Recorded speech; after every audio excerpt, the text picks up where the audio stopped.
Well, thank you very much. Just to begin, the news on inflation it really is rampant. It's moving at a level like people have not seen. They don't seem to be able to cut it down. Biden has no control over what's happening. He started it with energy, and now it's taken on a life of its own. It's very sad. We'll get it fixed. I'd like to be out campaigning right now, but again, I'm going to be in here almost 5 weeks in court. They have no case. There's no crime.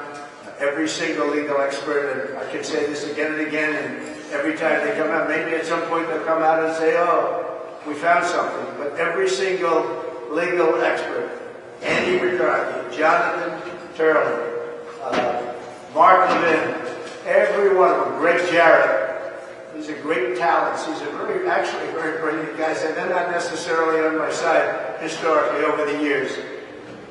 But they're very talented people. They're legal scholars, highly respected. Every single person is saying there's no crime. There's no crime. It's a kangaroo court. There's never been anything like this that I've ever seen. Now, I had 2 other trials that were kangaroo courts also. It's stacked up. And hopefully appellate division will take care of those things because they're egregious. And the problem is that New York is really on trial itself. The whole world is watching. They're seeing what's happening. And you can't use conflicted judges. This is a conflicted judge, highly conflicted judge. And you just can't do that. You just cannot allow that to happen because you ruin the whole system. The whole system comes tumbling down. And New York, look, I love New York. This is where I grew up. I was born here. I grew up here. And I see what's happening with this judicial system. And it's just, they call it all kangaroos. And we just can't have it. And I think the appellate courts can take care of a lot of things, but this one shouldn't even get to an appellate court. This should be an easy ruling, and it should really be, and I think it would be great for Judge Marchand to rule from the bench and to terminate this witch hunt. And it needs it. It needs decisiveness. Every single scholar says there's been no crime, he's done nothing wrong. And I'm fighting for 300 million people. I mean, I have no choice. It's not that I like doing this, sitting in an icebox all day for 7, 8, 9 hours. And it's a very cold room, I will tell you that. But I'm doing this because our country needs it. Our Constitution's under threat. Our country needs it. So here I am. I will be doing something in the morning and then probably coming back in the afternoon. And we'll be resting pretty quickly. Resting meaning resting the case. I won't be resting. I don't rest. I'd like to rest sometimes, but I don't get to rest. But we have a phenomenal case. We've won the case by any standard. Any other judge who would have thrown this case out. Any other judge would have thrown this case out. And I think that Juan Marchand would do himself and do the state and the city a great service by doing what everybody knows should be done. And so we're going to go in. We'll have another little scrum in a little while, perhaps. It should end a little bit early today. We appreciate you suffering with us. Look, you've been with us for 5 weeks, and you see it. The crowds outside, we can't get, it's not a very big thing for us. We don't really care that much. But people want to get out there, and you have all police. The only people that are let out there is the radical left lunatics. And they put our people 4 or 5 blocks away. There are a lot of them, too. But I say that doesn't matter. What matters is what's going on in this courthouse. So thank you very much. We'll be back a little bit later. Thank you. Feel very good. I think we have a great case was put on. There is no crime. In fact, I just got almost every review that's been done of the case so far. And as they say, there is no crime. This should have never been brought. It should be dismissed before you even have a verdict, but we have a judge that's extremely, let's say complicated, but let's also say conflicted. He's complicated and conflicted, and it's a very strange situation. Nobody's ever seen anything quite like it. But we have a situation where we have no crime, and this next couple of hours is very important because the judge can try and manufacture one where he goes from a misdemeanor, which doesn't exist because of the statute of limitations. Doesn't exist, absolutely. and they try and bring it into a felony, but you can't do it because they haven't been able to prove it. And you see what's happened there with the border. Remember, I'm gagged. I'm not allowed to say what I'd like to really say, because you'd be very impressed. But I'm gagged, so why would I take the chance? But we do want to defend our Constitution, so at some point maybe I will take the chance.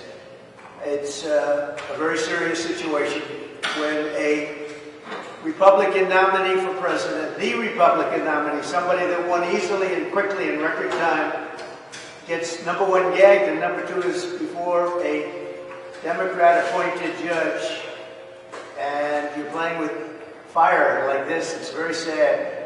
But the good news is they've not proven a case. There is no crime. Now, you're going to read all of these experts, and you know the ones that have to go over their names again, but all experts, legal scholars, talented people, very smart people, and there is no crime. So maybe they'll try and devise one right now. The judge, he'll help them out, because the judge has been very helpful to the other side. And that should never be in our country.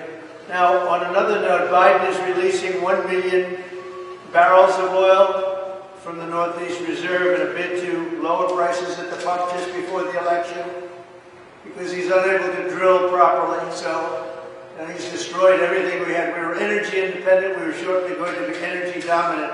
And now he has to go into what's called the strategic reserves to give oil and gasoline essentially for cars, so they don't have to go up to $7, $8, $9 a barrel.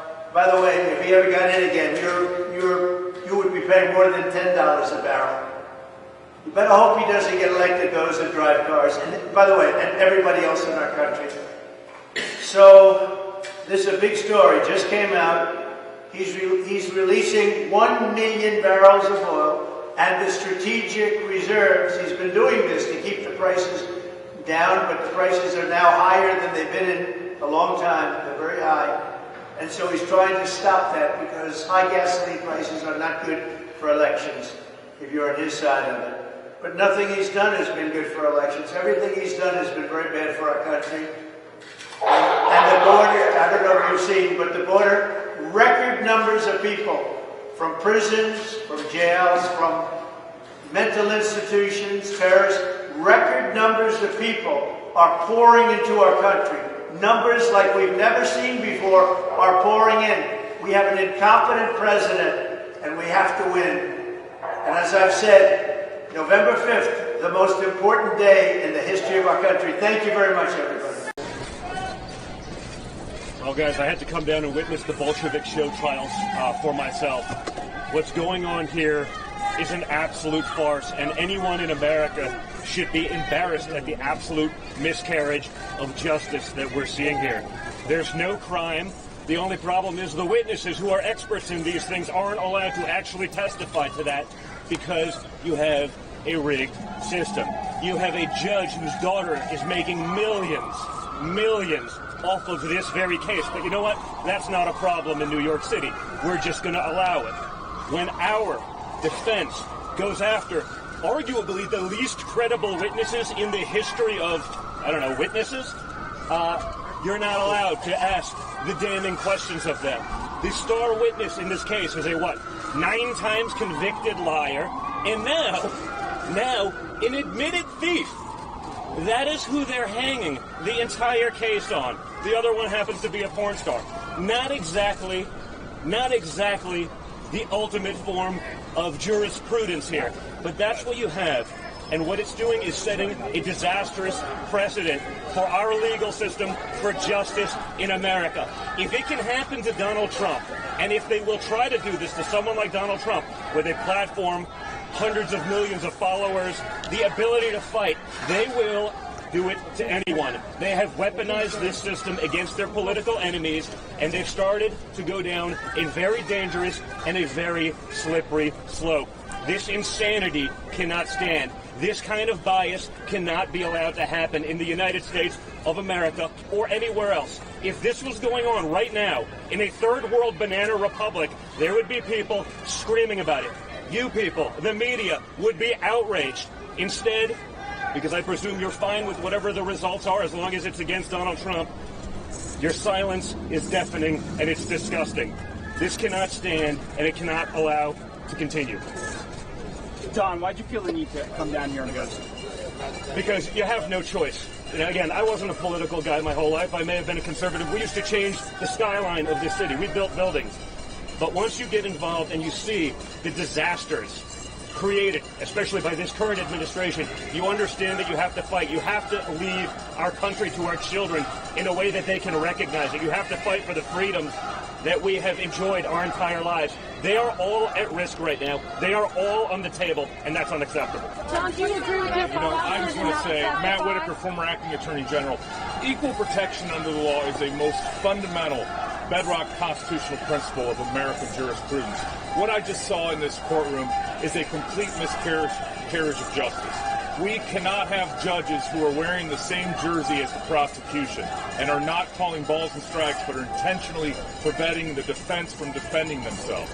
You know, we have witnesses that are liars and stealers. We cannot have this in America. And the fact that this is going to most likely go to a jury trial on no crimes, that this is essentially a referendum on whether or not the jurors like Donald Trump or not, is not the American system of justice.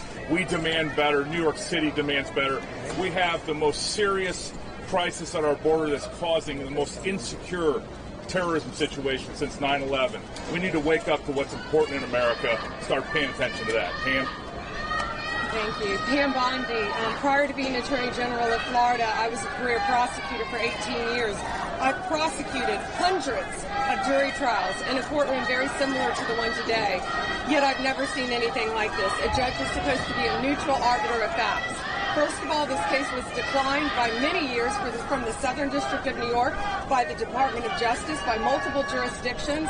Yet they bring it on the heels of a presidential election with a convicted felon, a convicted liar, Michael Cohen, who admitted in court yesterday to being a thief. They need to prosecute Michael Cohen now for stealing from the Trump organization.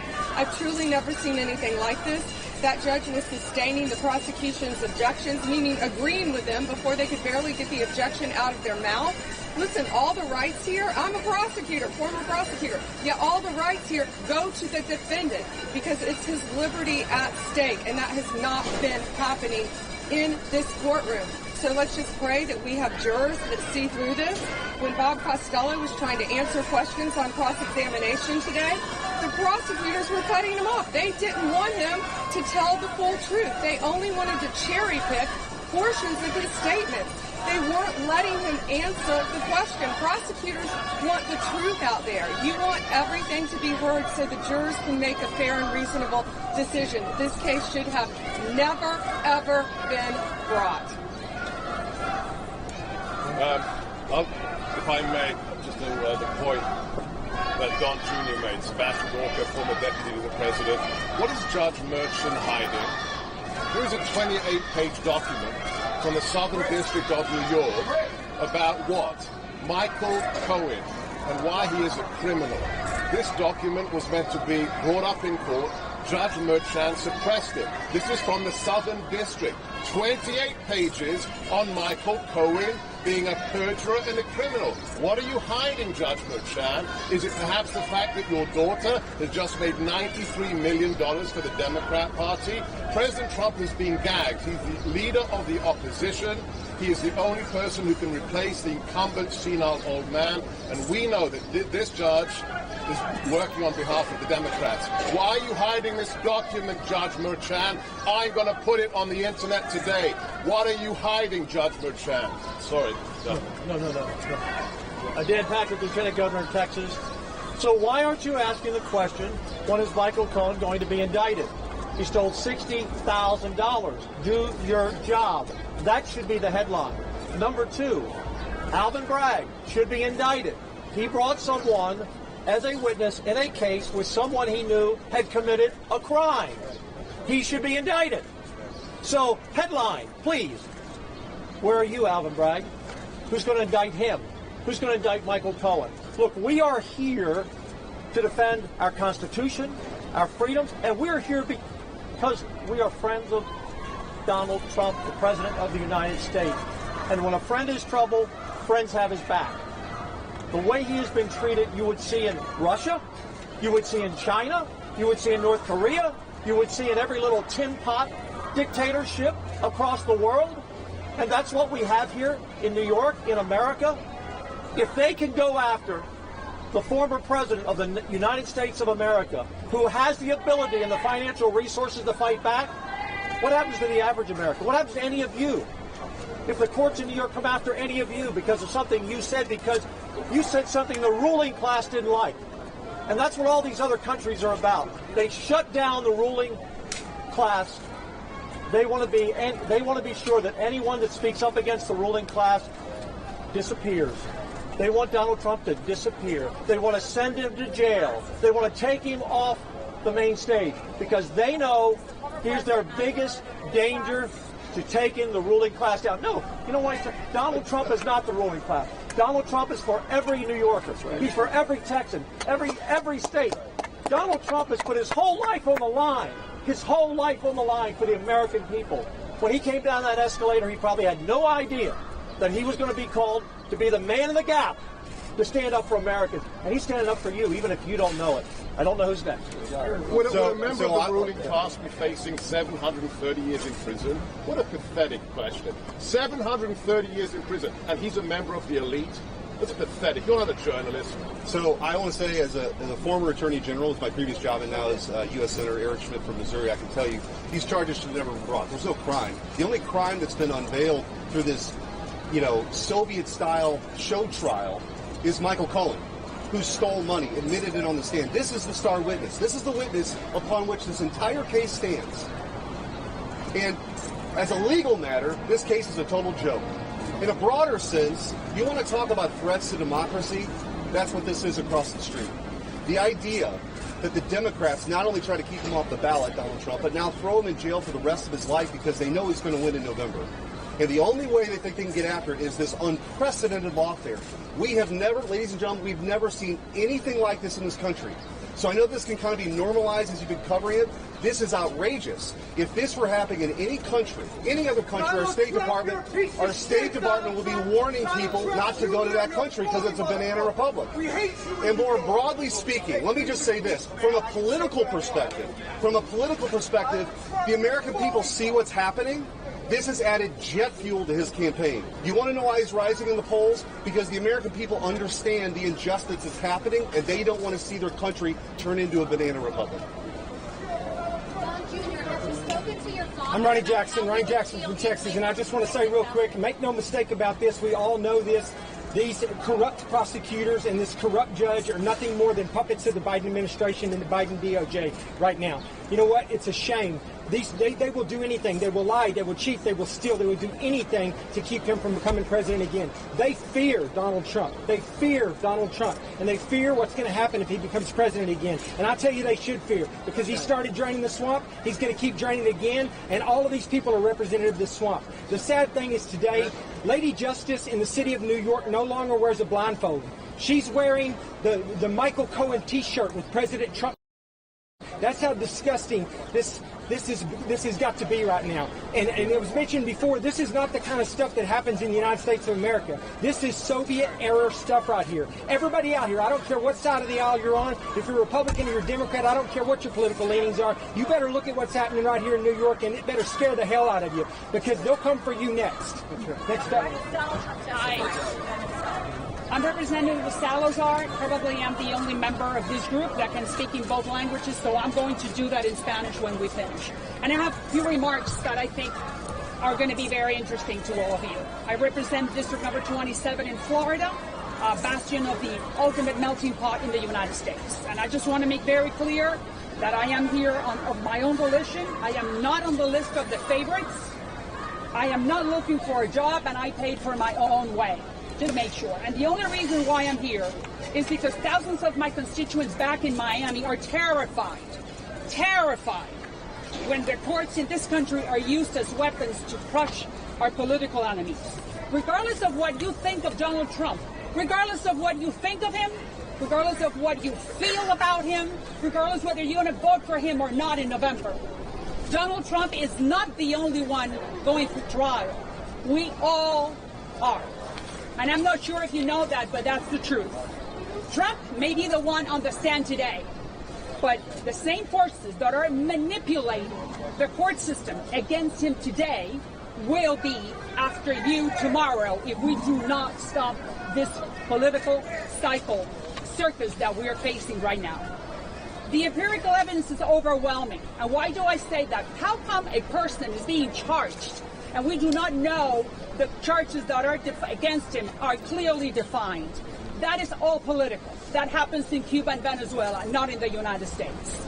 How come the federal prosecutors 6 years ago decided not to touch this case, but somehow the state prosecutors in New York decided that it was the right timing?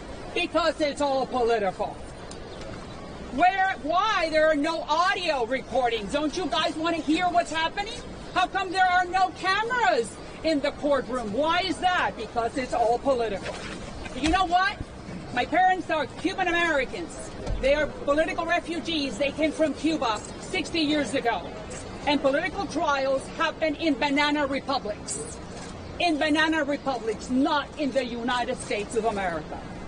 Thousands and thousands of my constituents, and that is why I am here, not because I'm one of the favorites, but thousands of my constituents come from those countries, the Cuba, the Venezuela, the Nicaragua, very close to us. And they recognize and see very well when there's a political inquisition going on. They have lived it, they have suffered it, and they escaped it, including my parents. And yet now, we're watching this again. Where? In the United States of America. There is something very wrong with this picture. And we have lived it, and that's why I'm here talking to you. The United States, the courts, the laws, the judges, cannot be used as political weapons just to silence the other guy because you do not like him. The ballot box is where you fight those political battles, not in a court of law. And in the meantime, I belong to you for 35 years. You should be ashamed of how passively you're sitting passively by while the credibility of one of the most revered American institutions, the judicial system, is crumbling in front of your eyes. Where is your profession? Where is your impartiality? Your biased coverage will cost us for many generations. Unfortunately, my constituents know this movie does not end well. But the problem is that millions and millions of my fellow Americans have never watched it, so they do not know the dangers we're facing. America and its political genius of the American exceptionality, if we lose faith in it, we are marching towards a very dark place. America is the only hope, ask my parents and my constituents, for humanity, and if we want to continue pursuing the happiness of all of us. May the Lord Almighty, the Lord of Abraham, the Lord of Jesus, protect us, because we are in a very dark place. Thank you. En español va a decir algo, señor. En español, por favor. Thank you. En español, dime. En español, yes. Lo que acabo de decir es que esto es un circo político. Nosotros we are the largest minority in the country, the Hispanics. Los hispanos somos la minoría más importante en los Estados Unidos. Esto es un circo político que solamente se ve en Cuba, en Venezuela y en Nicaragua. Es una vergüenza que nosotros, independientemente de lo que usted piensa de Trump, si le gusta Trump, si no le gusta Trump, lo que piense de él, en realidad es que en este país no se logra una lucha política en las cortes, se logra en el ballot box, en las urnas. Y por eso le estoy diciendo a los hispanos, wake up, despiértense, que lo que está pasando es marxismo, y nosotros vinimos a este país para no tener esto, sino para que el futuro de nuestros hijos sea un futuro glorioso en un país que es el American Exceptionality. Fantastic job. Fantastic job. Troy Nails from the great state of Texas. I tell you what I saw today. This is nothing more, and the American people see it. This is election interference. First time to the courtroom, I sat in there for an hour and I said, we've got a compromise judge, no question about it. We've already highlighted to you all about the daughter, big mega donor for all the Democrats. They don't want Donald Trump off the ballot. They don't want him on the ballot. They don't want Donald Trump holding rallies, because what happens at his rallies? This is 5 weeks sitting in a courtroom when he should be out reaching the American people and telling the American people what he would like to do for this country. And who shows up? Tens of thousands of people show up at Donald Trump's rallies. The Democrats hate it. There's not another person on the planet that can do that other than the Pope. The Pope. And when do people go? They visit the Pope. What do they say? Pope, what can you do? Would you bless me and my family? That's what they want. They want blessings for their family when they go see the Pope. When people come to Donald Trump's rallies, they're saying, Donald Trump, we need you more than ever before. Our country is burning. The world's on fire. We need leadership. The American people are begging for leadership, and they're asking Donald J. Trump, stay strong, continue to fight for the American people and the Make America Great movement. That's what this is all about. And all the dishonest media, all of you out there, you don't want to talk about it. You don't want to talk about it. But I guarantee damn well to you this. Donald Trump's going to be the 47th president. Donald Trump's going to be the 47th president, and he's going to make America great again. Again. Can you explain your tie? Don Jr., have you spoken to your father about how he would feel if he is? So, I don't think any of us have seen a more glaring example of undermining American democracy than I just witnessed in this courtroom and we're seeing throughout this court case. What is the offense? What is truly the charge? I guarantee you, the jurors don't know the minutia on whether if there were records kept right, or if a payment was made properly. It is senseless. Then let's just look at and frivolous. Let's look at the players involved here. Can you just at least do that? Brag. Go back and look at when he ran for DA. He ran on getting Donald Trump. He was paid for. His campaign was paid for. He's owned by the Soros family. That's who this guy is. Look at the timing of when he brought this case to the court. Just so happens we got a presidential election in 5 months. And by the way, when you're going to accuse the former president of the United States and the leading opponent of Joe Biden's in a presidential election for the United States of America, you better have a case, okay? I'm not hearing anything up there. Take it a little further. This judge, he donates to Joe Biden. His daughter is one of the most prolific fundraisers for the Democrats, for the DNC, and for Kamala Harris. I mean, where does it end with the mockery that has been created here? This case never should have come to court. This case is totally frivolous. This case has no merit. Donald Trump is incredibly innocent, and it's only about defeating him in November. Everybody's got to understand that. This is a weaponization of our judicial system. So it's that serious, it's that scary, it's that bad for the great constitutional republic known as the United States of America. Thank you. I'm Congressman Dale Strong from the great state of Alabama. I wanted to come here and see it myself so the common people of this country can understand what's going on. It's election interference at a level never seen before. We're keeping a candidate that is leading the Republican Party from campaigning throughout this country. What he wants to talk about is inflation. He wants to talk about fuel prices throughout this country. He wants to talk about why interest rates for those that are wanting to build homes is at 6 to 7%, and people can't reach their dreams.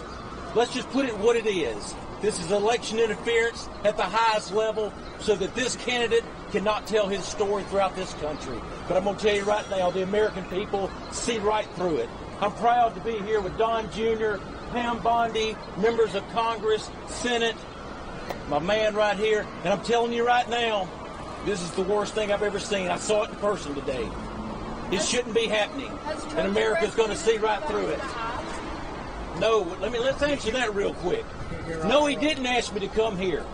I came here on my own because I was seeing what's going on. I said, rather than someone else try to tell me what's going on and someone else trying to tell the people of Alabama what's going on, I came here and I damn sure saw it myself. It is a circus in that courtroom, and I'll promise you, the people are seeing right through it, and Donald Trump is fixed to be the next president of America, and this is going to be part of it. The former president had a chance to share his story in front of the jury. Why did he choose? I'm Daniel Webster from Central Florida, and I came here today for one reason. I want to support my friend, President Donald Trump. He's a great man. He deserves an opportunity to campaign. It's not happening. All I saw here is what everybody has said. This is a farce. it's an unjust thing to bring someone to trial when they've done nothing. So I haven't seen a person that's committed a crime. Haven't seen any evidence that proves the commission of a crime. All I've seen is there's a liar, a convicted liar. That's the star witness. And secondly, a thief who stole money. Where's the prosecution there? $60,000 is a lot of money. So I know my people, and they believe this to be a farce. And I think that we're going to prove that. I think we're going to win that. But the key is get him out of the way. Let him go campaign. Let him become our president again. John, why do you testify? I think everyone understands this is farce. You have the guy that just the star witness literally on the stand yesterday admitted to a crime that's far worse than anything else.